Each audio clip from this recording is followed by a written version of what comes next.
I'm Drew Dinkelhocker, and this is the Super Commercial Bowl blog. Out of the 60 plus spots that aired between the coin toss and the final clocks ticking off of the big game, there were certainly winners, but today we're going to be talking about the ones that missed their marks and why. Now, who am I to pass judgment on a brand who spent millions of dollars with agencies that have tremendous amount of experience in television advertising? I recognize that each of these spots has an intended purpose of what they're trying to accomplish, and that may not be all that evidence to us, the television viewer. I'm reviewing these spots based on their 30 or 60 seconds of exposure to 96 million viewers. Who am I? I'm one of the 96 million who can pull out a marketing lesson for you to apply to your business. Let's watch the first example. Looks good, guys. Success! It's often right place, right time. Fiverr gets that. From graphic design to web development. Or even a PR expert for things like, I don't know, booking a press conference. Fiverr has the freelancers to get you where you want to be. Is this a lobby? This is not a hotel. This spot's title is Opportunity Knocks. Now, I know what Fiverr is, but I was very confused by this spot. So imagine someone who's not familiar with Fiverr. Who knows what they took from this mashup of vegetation, a press venue, website development, flying landscapers, fake futuristic cars, and a tagline that states, "This is not a hotel." Seems like opportunity lost to me. Rule number 1. Never leave a prospect confused. Confused prospects don't buy.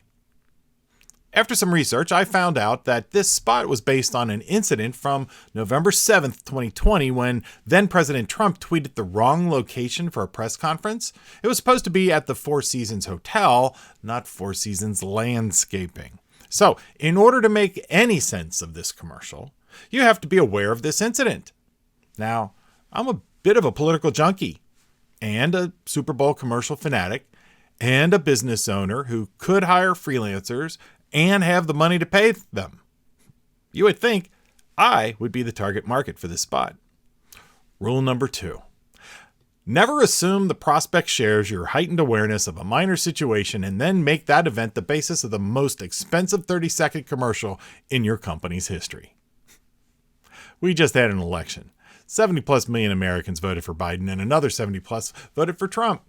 With a highly polarized viewing audience that is looking for entertainment, Fiverr decided to poke political fun at the expense of one side. Rule number 3.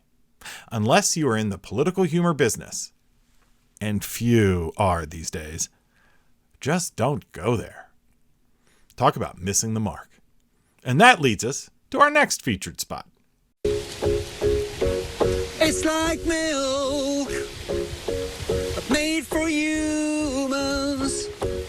It's like milk, but made for humans. Wow, wow, no cow. No, no, no. Wow, wow, no cow. No, no, no. Wow, wow. My first reaction to this spot was, what just happened? Did I miss the inside joke?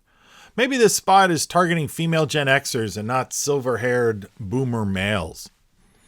It was just really bad singing with an electric piano out in the field somewhere. It reminded me of the all-time worst Super Bowl spot, which was Burger King featuring Andy Warhol. I couldn't stop thinking about how totally bad this Oatly spot was. So, as a voting panelist on USA Today's ad meter rating of Super Bowl commercials, I gave it a 4 out of 10.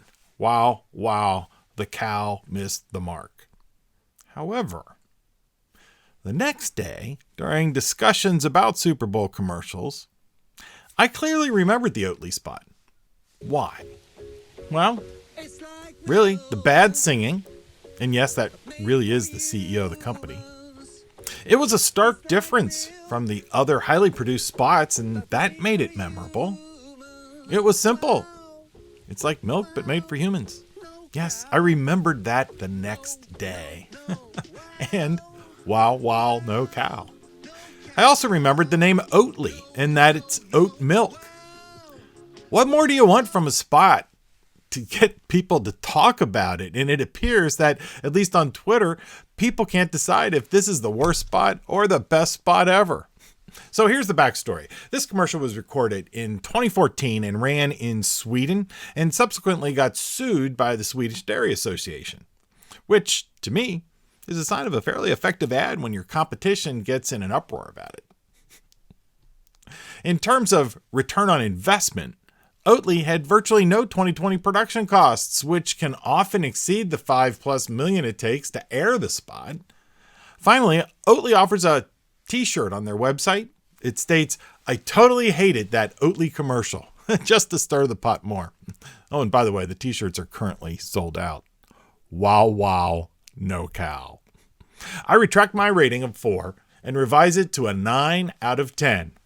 Well done, Oatly.